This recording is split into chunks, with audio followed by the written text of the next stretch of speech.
আমার এখানে যে বাচ্চাগুলো দেখতেছেন এটা হলো অরিজিনাল মিশরি ফার্মি মুরগির বাচ্চা। আপনি যদি ক্রস বাচ্চা নিয়ে যদি খামার শুরু করেন সেক্ষেত্রে কিন্তু আপনি ডিম ফুল প্রোডাকশন কখনোই পাবেন না। তো আপনি নতুন অবস্থায় খামার করে যদি আপনি সফল হতে চান আপনাকে অবশ্যই মিশরি ফার্মি মুরগি অরিজিনাল জাতের বাচ্চা নিয়ে আপনাকে শুরু করতে হবে। আসসালামু আলাইকুম ওয়া রাহমাতুল্লাহ। দর্শক বন্ধুরা কেমন আছেন সবাই? আমি কথা বলছি ভাই একদম মুরগির ফার্ম থেকে। আপনারা জানেন যে ফার্মটি অবস্থিত নড়াইল জেলা হবখালী ইউনিয়ন সিঙ্গিয়া বসুপাড়া পুরুষ এবং মহিলা মাদ্রাসার রাস্তার অপোজিটে। আপনারা জানেন আমরা দীর্ঘ 10 বছর যাবৎ মিশরি ফার্মি মুরগির বাচ্চা উৎপাদন করি। আমাদের এখানে নিজস্ব ডিম পড়া মুরগি থেকে আমরা ডিম কালেকশন করি এবং আমরা নিজস্ব মেশিন থেকে আমরা বাচ্চা উৎপাদন করি এবং সেই বাচ্চাগুলো আমরা বিভিন্ন বয়সে তৈরি করে থাকি। যেমন একদিনের বাচ্চা, 7 দিন, 15 দিন, 1 মাস, 1.5 মাস, 2 মাস এবং বিভিন্ন বয়সের বাচ্চা আমরা এখান থেকে উৎপাদন করে থাকি। তো আপনাদের চাহিদা অনুযায়ী আমরা সারা বাংলাদেশে ডেলিভারি করে থাকি। অনেকে এসে নিয়ে যান, অনেকে আমরা পৌঁছায় দিয়ে থাকি। আজকে আপনাদের সামনে আমি যে বাচ্চাটি দেখাবো এটি হলো অরিজিনাল মিশরি ফার্মি মুরগি একদিনের বাচ্চা। তো একদিনের বাচ্চা যেনারা নেবেন তেনাদের জন্য আমার আজকে কিছু গুরুত্বপূর্ণ আলোচনা থাকবে। তো একদিনের বাচ্চা তো নেবেন তেনারা অবশ্যই পূর্বের থেকে একটু অভিজ্ঞতা অর্জন করা লাগবে। কারণ আপনি যদি এক চান্সে যদি একেবারে নতুন হয়ে থাকেন তাহলে কিন্তু আপনি জিরো বাচ্চাটা নিয়ে কখনো বোর্ডিং করতে পারবেন না। আপনার যদি পূর্বের কোনো বোর্ডিং করার অভিজ্ঞতা থাকে তাহলে কিন্তু আপনি অবশ্যই জিরো বাচ্চাটা নিয়ে শুরু করতে পারবেন। আর একটা বিষয় হলো যেনারা 200, 500, 1000 পিস পালন করবেন তিনাদের জন্য বোর্ডিং জানাটাও অতটা প্রয়োজন হয় না। তো দেখা যায় আপনি 200 বা 500 পিস যখন পালন করবেন সেক্ষেত্রে কিন্তু আপনাকে ছোট বাচ্চাটা নিয়ে শুরু করতে হবে। তো সেই জন্য আমার যে বোর্ডিং এর যে চ্যাপ্টারগুলো আছে আমি আপনাদের একটা গাইডলাইন দিয়ে থাকি সবসময়।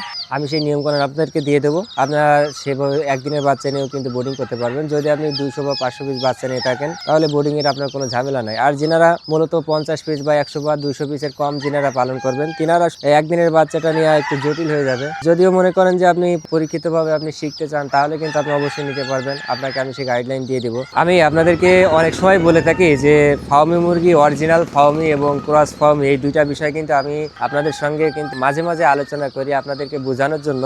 এই দুইটা বিষয় জানাটা আপনার জন্য কতটা জরুরি আজকে আরেকটু বিষয় আলোচনা করব। যেমন ধরেন আপনি অনেক কষ্ট করে অনেক পরিশ্রম করে আপনি চিন্তা ভাবনা করে এখানে মিশরি ফার্মি মুরগি ডিম পাড়ার উপযুক্ত করে আপনি ব্যবসা করার জন্য চিন্তা ভাবনা করতেছেন তখন আপনি লাভবান হতে পারবেন যখনই আপনি যদি আপনার সঠিকভাবে আপনি বাচ্চাটা নিতে পারেন। অরিজিনাল ফার্মি মুরগির বাচ্চাটা নিয়ে যদি আপনি তাদের থেকে ডিম পাড়াইতে পারেন তাহলে কিন্তু আপনি সেখান থেকে ফুল প্রোডাকশন পাবেন এবং আপনি কিন্তু সেখান থেকে লাভবান হতে পারবেন। আপনি যখন বাচ্চাটা নেবেন অবশ্যই আপনাকে অরিজিনাল বাচ্চাটা নিতে হবে। আপনি যদি কোনো অবস্থায় ক্রস বাচ্চা নিয়ে যদি খামার শুরু করেন সেক্ষেত্রে কিন্তু আপনি ডিম ফুল প্রোডাকশন কখনোই পাবেন না। এখন আপনি অরিজিনাল বাচ্চা এবং ক্রস বাচ্চাটা চিনবেন কিভাবে? আপনারা আমাদের যে ডিম পাড়া মুরগিগুলো দেখছেন এখানে দেখেন আমাদের ডিম পাড়া মুরগির মধ্যে অন্য কোনো জাতের কোনো মুরগি নাই, সোনালি নাই বা টাইগার নাই বা অন্য কোনো জাতের মুরগি কিন্তু আমাদের এখানে মিক্স নাই। আমাদের শুধুমাত্র অরিজিনাল মিশরি ফার্মি মুরগি একোস একটা কালার আপনারা দেখতে পারতেছেন সুন্দরভাবে। তো এদের থেকে যে বাচ্চাগুলো হয় সেটা কিন্তু অরিজিনাল মিশরি ফার্ম। আপনারা লক্ষ্য করলে দেখবেন যে অন্য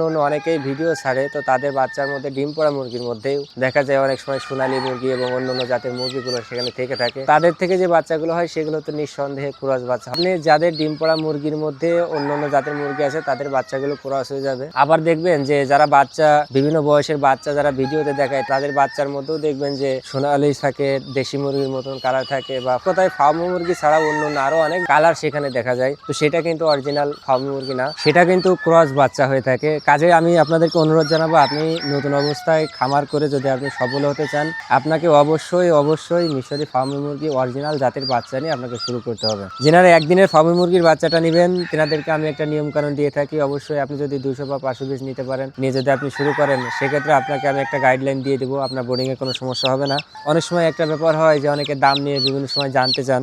তো আমি আপনাদেরকে বরাবরের মতন আজকেও বলবো যে আমি কিন্তু অনলাইনে কখনো দামটা প্রকাশ করি না। কারণ আমার এখানে যে বাচ্চাগুলো দেখতেছেন এটা হলো অরিজিনাল মিশরি ফার্মি মুরগির বাচ্চা। কাজেই আমি যখন আপনাদেরকে অনলাইনে একটা দাম যখন আমি বলে দেব তখন যারা যে 2 নম্বরে ব্যবসা করে যারা ক্রস বাচ্চা বিক্রি করে তারা কিন্তু আমাদের এই দামের পাশাপাশি একটা দাম নিয়ে আপনাদের সঙ্গে কিন্তু তারা প্রতারণা শুরু করবে। যার কারণে আপনাদের যেনাদের লাগবে আপনারা নিঃসন্দেহে আমাকে ফোন দিয়ে আমার থেকে দামটা জেনে নিতে পারবেন। তো যেনারা একদিনের বাচ্চা নেবেন তেনারা আমাদের স্ক্রিনে দেওয়া নম্বরে যোগাযোগ করবেন। আর যেনারা একদিনের বাচ্চা নিয়ে বোর্ডিং করতে পারবেন না তো অবশ্যই তেনারা আমাদের থেকে বিভিন্ন বয়সের বাচ্চা আপনারা নিতে পারবেন। তো সবাই ভালো থাকবেন, দেখা হবে অন্য কোনো পর্ব নিয়ে। আসসালামু আলাইকুম ওয়া রাহমাতুল্লাহ।